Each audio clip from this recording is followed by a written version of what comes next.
Video start करने से पहले आपसे एक छोटी सी रिक्वेस्ट है। प्लीज मेरी वीडियो को कम से कम 8 से 9 मिनट तक देख कर जाना, वरना मेरी वीडियो यूट्यूब आगे लोगों तक नहीं भेजता। और यार मेरी वॉइस थोड़ी सी डिफरेंट लग रही होगी क्योंकि मेरी एक हफ्ते से तबीयत खराब है और बहुत मुश्किल से मैं ये वीडियो बना रहा हूँ। सो यार थोड़ा सा मैनेज कर लेना। ये है स्टोरी का मेन हीरो जोहू, जो चाइना में रहता है, लेकिन एक दिन ट्रांसमिट होकर वो दूसरे समय में पहुँच जाता है जहाँ उसकी आत्मा क्लेन मोरेट्टी के शरीर में चली जाती है। जोहू को पता चलता है कि वो दूसरी दुनिया में आ गया है जो टेक्नोलॉजी में काफी पीछे है और वहाँ पर जादू टोना भी होता है। यहाँ के लोगों के पास अपनी खुद की सुपर पावर्स होती हैं, जिन्हें हम बेयोंडर्स बोलते हैं। बेयोंडर्स बनने के लिए इन्हें एक मैजिकल पोशन पीना पड़ता है, जिसके बाद उनके सामने 22 रास्ते खुल जाते हैं, जिनमें से उनको कोई एक रास्ता चुनना होता है। और हर एक रास्ते में 9 लेवल्स होते हैं, जहाँ पर एक लेवल पार करने पर इनको एक पावर मिलती है और जो पूरे 9 लेवल को पार कर लेता है उसको गॉड लेवल पावर्स मिल जाती हैं। कहानी की शुरुआत में हम अपने हीरो जोहू को देखते हैं, जिसे किसी और आदमी के शरीर में होश आता है। वो नई नवीली जगह को देखकर बहुत ज्यादा कंफ्यूज हो जाता है। तभी वो नोटिस करता है कि उसके सिर पर एक घाव है जो हल्का हल्का भर चुका है। वहाँ पर एक रिवॉल्वर भी थी जिससे क्लेन का मर्डर हुआ था। वहाँ पर वेल्च और नाया की भी डेड बॉडीज पड़ी होती हैं। ये दोनों क्लेन के क्लासमेट थे। सुबह हो जाती है और जोहू के दिमाग में अचानक से क्लेन की कुछ मेमोरीज आने लगती हैं, जिससे उसे पता चलता है कि क्लेन के पेरेंट्स मर चुके हैं और क्लेन जल्द ही ग्रेजुएट हुआ है। जोहू को क्लेन की एक डायरी मिलती है जिसके आखिरी पन्ने में क्लेन ने लिखा था कि सब मारे जाएंगे, मैं भी। जोहू को समझ नहीं आता कि क्लेन ने ऐसा क्यों लिखा था। तभी उसके रूम में क्लेन की सिस्टर आती है जिसका नाम मेलिसा होता है। उसके कमरे में आते ही जोहू पिस्टल और खून के धब्बे छुपा लेता है। मेलिसा रोज की तरह ब्रश करके वहाँ से चली जाती है। जोहू को समझ नहीं आ रहा था कि आखिर वो यहाँ आया कैसे। तभी उसे याद आता है कि उसने एक लक बेस्ड रिचुअल किया था जिसकी वजह से वो यहाँ पर आ गया है। तभी मेलिसा उसके लिए नाश्ता लेके आती है। नाश्ता करते वक्त जोहू सोचता है कि वो दोबारा ये रिचुअल्स करके अपनी दुनिया में वापस जा सकता है, लेकिन रिचुअल्स परफॉर्म करने के लिए उसे ब्रेड की जरूरत होती है, जिन्हें लेने के लिए वो मार्केट में चला जाता है। जोहू ब्रेड खरीद कर घर की तरफ वापस लौट रहा होता है, तभी कुछ लोगों को कार्ड्स खेलते हुए देखता है, जो उस जमाने का काफी फेमस गेम होता है जिसका इन्वेंशन एक राजा ने किया था। जोहू को लगता है कि ये राजा भी फ्यूचर से आया होगा। तभी वो नोटिस करता है कि एक अनजान आदमी चोरी छुपके उसका पीछा कर रहा है। उससे पीछा छुड़ाने के लिए जोहू भागकर एक टेंट में छिप जाता है। वो आदमी जिसका नाम जेनकिंस होता है वो भी उसके पीछे टेंट में जाने वाला होता है, लेकिन पुलिस वाले को गेट पर खड़ा देख वहाँ से भाग जाता है। टेंट के अंदर पत्ते देखकर भविष्य बताने वाली एक लेडी बैठी हुई थी, जो जोहू से कहती है कि वो उसका पहला कस्टमर है, इसीलिए वो उसका भविष्य फ्री में बताएगी। जोहू उससे अपने पास्ट, प्रेजेंट और फ्यूचर के बारे में पूछता है। वो लेडी जोहू के सामने 3 पत्ते रख देती है जिनमें उसका पास्ट, प्रेजेंट और फ्यूचर होता है। जोहू अपने प्रेजेंट वाले पत्ते को चूज करता है, जो कि होता है द फूल, जिसका मतलब है नई शुरुआत। तभी वहाँ पर असली टेरो रीडर आ जाती है और जोहू को पता चलता है कि ये सब उसके साथ मजाक हो रहा था। जोहू गुस्से में उठकर वहाँ से चला जाता है और घर आकर ब्रेड्स को लेकर अलग अलग कोने में रखकर रिचुअल्स परफॉर्म करने लगता है ताकि वो अपने घर लौट सके। वो अपना पूरा ध्यान लगाकर मंत्र पढ़ने लगता है, जिससे वो अचानक से एक दूसरी दुनिया में टेलीपोर्ट हो जाता है, जहाँ पर चारों तरफ सिर्फ काला धुआं था, जिसे हम द ग्रे फॉग कहते हैं। वहाँ पर चारों तरफ रेड और ब्लू स्टार्स उड़ रहे थे। जोहू गलती से उन स्टार्स को छू लेता है, जिससे वो स्टार्स तुरंत ही फट जाते हैं। तभी हम एक लड़की को देखते हैं जो टूटे हुए मिरर के सामने बैठकर उसमें खुद को देख रही होती है, और एल्गर नाम का ये आदमी जो अपने हाथों में एक ग्लास को पकड़े हुए था। दोनों ही गलती से टेलीपोर्ट होकर इस दुनिया में आ जाते हैं। उन्हें अपने सामने जोहू की एक बड़ी परछाई दिखाई दे रही थी, जैसे वो इस दुनिया का गॉड हो। तभी वो लड़की जिसका नाम ऑड्री होता है वो जोरू से पूछती है कि क्या आप इस पवित्र जगह के पुजारी हो। ये सुनकर जोहू सोचता है कि अगर यहाँ पर पुजारी होते हैं तो इस पवित्र जगह का मंदिर कहाँ है। जोहू के इतना सोचते ही वहाँ पर एक मंदिर जैसा स्ट्रक्चर बन जाता है। ये देखकर जोहू समझ जाता है कि वो इस जगह को पूरी तरह कंट्रोल कर सकता है। फिर वो अपनी शक्तियों का इस्तेमाल करके एक लंबी सी टेबल और सिंहासन बना लेता है। तभी ऑड्री एक्साइटेड होकर जोहू से पूछती है कि मैं बेयोंडर कैसे बन सकती हूँ। जोहू एल्गर से उसका जवाब देने के लिए बोलता है।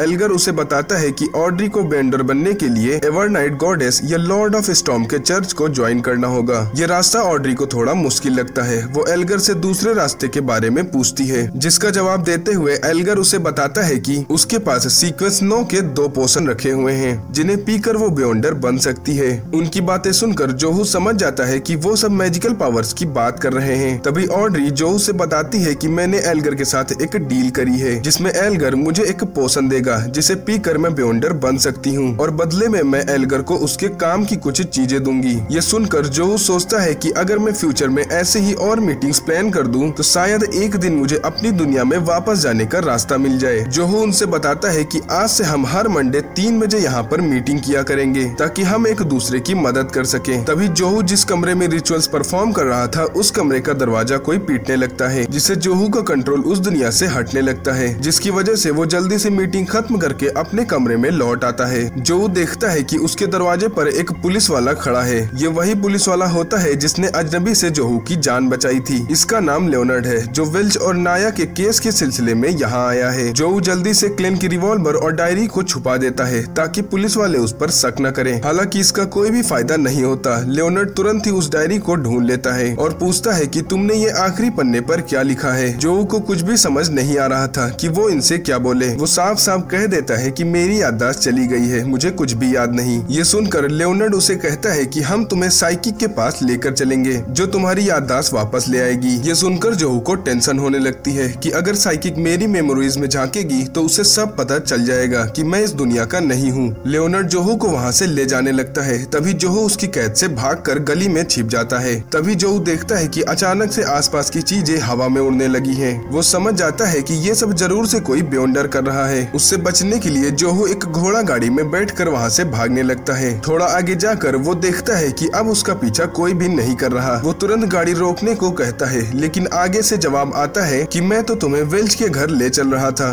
दरअसल घोड़ा चालक कोई और नहीं बल्कि पुलिस वाला होता है जिसका नाम स्मिथ है जो खुद एक बेयोंडर है। वो जोहू को पकड़कर साइकिक के पास लेकर जाता है जो उसकी मेमोरीज में झांकने लगती है जिसमें जोहू अपने असली माँ बाप को याद कर रहा होता है लेकिन साइकिक उसे नहीं देख पाती। साइकिक उसे एंटीगोनस फैमिली के बारे में पूछती है जिसका जवाब देते हुए जोहू उनसे कहता है कि मुझे कुछ भी याद नहीं, मेरा सर दर्द के मारे फटा जा रहा है। साइकिक जोहू से पूछती है कि जब वेल्च और नाया मारे गए थे तब तुम क्या कर रहे थे। तभी जोहू के हाथ में अचानक से रिवॉल्वर आ जाती है और वो खुद को शूट करके बताता है कि ठीक ऐसे ही मैंने उस दिन अपने आप को शूट कर लिया था। साइकिक ये सब पुलिस वाले को बता देती है। पुलिस वाला जोहू से कहता है एंटीगोनस फैमिली की बुक अभी भी गायब है जिसकी वजह से तुम्हारे ऊपर बहुत बड़ा खतरा मंडरा रहा है और हर बार हम तुम्हें बचाने के लिए नहीं आ सकते, तो क्यों ना तुम भी हमें ज्वाइन करके एक बेयोंडर बन जाओ। पुलिस वाला उसे एक कार्ड देता है जिसमें एक एड्रेस लिखा था और कहता है कि तुम्हें जब भी बेयोंडर बनना हो तो तुम इस एड्रेस पर चले आना। जो बेयोंडर बनने में अपना फायदा देखता है और अगले दिन एड्रेस पर पहुंचकर राइट नाम के आदमी से मिलकर उसे बताता है कि तुम्हारा एड्रेस मुझे स्मिथ ने दिया था और मैं बेयोंडर बनने के लिए यहाँ आया हूँ। ये सुनकर वो आदमी जोहू को नाइट हॉक के ऑफिस में भेज देता है। वहाँ जाकर वो एक क्लर्क से मिलता है जिसका नाम रोजन होता है। वो उससे बताता है कि मुझे यहाँ स्मिथ ने बेयोंडर बनने के लिए बुलाया है। ये सुनकर रोजन जोहू को अपने साथ आगे ले जाने लगती है जहाँ पर वो कुछ बेयोंडर्स से मिलता है जैसे लियोनार्ड, रॉयल, फायर और केनली।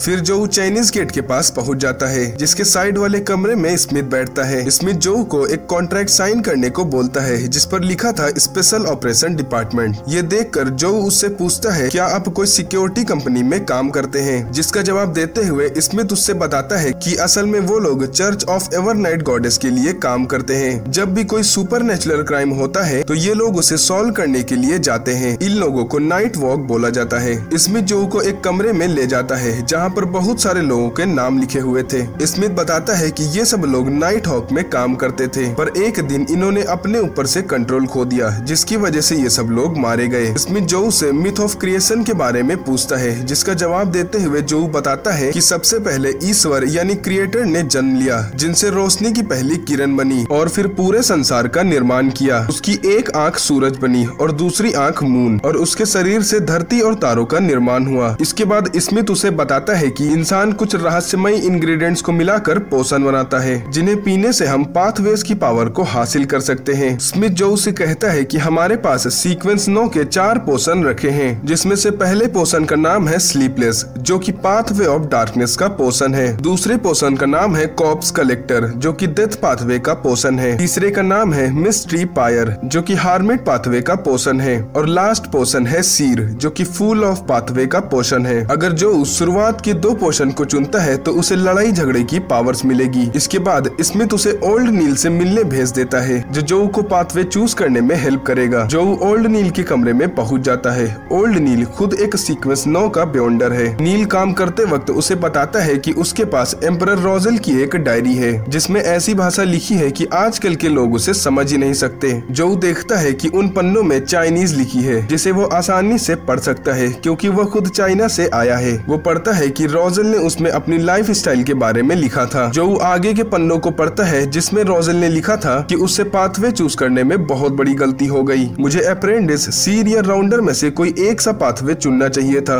जो सबसे बेस्ट पाथवेज है। ये पढ़कर जो डिसाइड करता है कि वो सीर वाला पोशन चुनेगा, जिसका जवाब देते हुए नील उससे कहता है कि अगर तुमने एक बार पोशन पी लिया तो तुम दोबारा अपने रास्ते को बदल नहीं सकते। जो कहता है कि ठीक है, फिर भी मुझे सीर वाला पोशन ही चाहिए। ये सुनकर नील अलग अलग इंग्रेडिएंट्स को मिलाकर सीर वाला पोशन बनाता है और जोहू से तुरंत पी जाने को बोलता है। उसे पीने के बाद जोहू को चक्कर आने लगते हैं और वह जैसे ही अपनी आंखें खोलता है तो उसे सब कुछ कलरफुल दिखाई दे रहा था, जिसका मतलब है कि जोहू अब सीक्वेंस 9 का बियॉन्डर बन चुका है। ओल्ड नील उसे बताता है कि इस विजन को स्पिरिट विजन बोलते हैं, जिसका यूज करके वो लोगों के ऑरा को रीड कर सकता है और उन्हें देखकर बता सकता है कि उनकी हेल्थ कैसी है। जोहू के पीछे 2 आंखें भी निकल आती हैं जिनसे वो एक आत्मा को देखता है, लेकिन तभी अचानक से उसका सिर दुखने लगता है। नील उसे बताता है कि शक्तियों का ज्यादा इस्तेमाल करने से ऐसा होता है और कभी कभी उसे चक्कर भी आ सकते हैं। वो बताता है कि अपनी शक्तियों को बंद और चालू करने के लिए तुम्हें सिर्फ 2 बार अपने सिर पर टैप करना होगा। नील कहता है कि स्पिरिट विजन के अलावा वो और कई सारे मैजिक्स को कर सकता है, लेकिन उनके बारे में वो आगे के क्लास में बताएगा। इसके बाद जो स्मिथ के पास जाता है। स्मिथ उसे बताता है कि बियॉन्डर्स की दुनिया खतरों से भरी होती है और तुम सिर्फ अपने काम से काम रखना, ज्यादा ऊट पटांग हरकतें मत करना। वो ये भी कहता है कि जो को पहले यहाँ पर कुछ महीने क्लर्क की तरह काम करना होगा और जिसके बदले उसे 3 पाउंड पर वीक की सैलरी दी जाएगी। स्मिथ जो को 1 महीने की सैलरी एडवांस में दे देता है, जिन्हें देखकर जो बहुत ज्यादा खुश हो जाता है क्योंकि उसके लिए ये बहुत ही बड़ी रकम थी। स्मिथ जो को पहला टास्क देते हुए कहता है कि उसे एक छड़ी खरीद कर क्लेन के घर के आसपास क्लू ढूंढने होंगे। जो बिल्कुल ऐसा ही कर रहा होता है। तभी उसके पास एक घोड़ा गाड़ी आकर रुकती है जिसमें लियोनार्ड बैठा होता है। वो जो को अपने साथ एक मिशन में ले जाता है जहाँ उन्हें एक बच्चा जिसका नाम एलियट होता है उसे ढूंढना होगा, जिसे आज सुबह किडनैप कर लिया गया है। लियोनार्ड जोहू को बच्चे की कुछ कपड़े देता है और उसका पता लगाने को कहता है। जोहू अपनी शक्तियों का इस्तेमाल करके एलियट का पता लगा लेता है और वह एक घर के सामने पहुंच जाते हैं। जोहू अपनी स्पिरिट शक्ति का यूज करके देखता है कि दरवाजे के उस पर 2 किडनैपर्स बैठे हैं और वह बच्चा जमीन पर बैठा है। फिर लियोनार्ड दरवाजा तोड़कर अंदर घुसता है। वो किडनैपर्स लियोनार्ड को देखते ही उस पर अंधाधुंध गोलियां चला देते हैं, लेकिन लियोनार्ड उनके हमलों से बचते हुए उनकी बंदूक पकड़कर मोड़ देता है और इसके बाद उनकी जमकर धुलाई कर देता है। लेकिन तभी अचानक से दोनों किडनैपर्स पोशन को पीकर एक भद्दे मॉन्स्टर में कन्वर्ट हो जाते हैं। फिर लियोनार्ड अपनी सीक्वेंस 8 की शक्तियों का इस्तेमाल करके मॉन्स्टर को सुला देता है और इसके बाद वो दोनों बच्चे को उसकी फैमिली को सौंप देते हैं। दूसरी तरफ जो अपने घर जाते हुए सोचता है कि मेलिसा ये जानकर बहुत खुश होगी कि मेरी नौकरी लग गई है, लेकिन जो अचानक से टेलीपोर्ट होकर किडनैपर्स के घर में पहुंच जाता है। वो एक दरवाजे को खोलता है जहां पर उसे एक डायरी मिलती है जिसमें पीछे पन्नों में लिखा होता है कि सब मारे जाएंगे, मैं भी। लेकिन तभी जो अपने कमरे में सोकर उठता है। वो सपना देख रहा था। अब उसे पता चल गया है किडनैपर्स के घर के अंदर एंटीगोनस फैमिली की बुक का क्लू है। इसके बाद जो अपनी सैलरी से एक बहुत ही आलीशान घर खरीदता है जहाँ पर क्लेन का बड़ा भाई मैनसन भी आता है। अपने छोटे भाई की कामयाबी को देखकर उसकी आंखों में आंसू आ जाते हैं। इसके बाद वो जो की नौकरी लगने का जश्न मनाते हैं और इसी के साथ ये एपिसोड यहीं पर खत्म हो जाता है। यार मेरी तबीयत बहुत ज्यादा खराब है जिसके लिए मैं ज्यादा लंबी वीडियो नहीं ला सका। सो आई होप आप लोग समझोगे और हाँ, अपने दोस्तों के साथ शेयर कर देना और सब्सक्राइब भी जरूर से कर देना। तो तब तक के लिए बाय बाय, मिलते हैं नेक्स्ट वीडियो में। Love you all.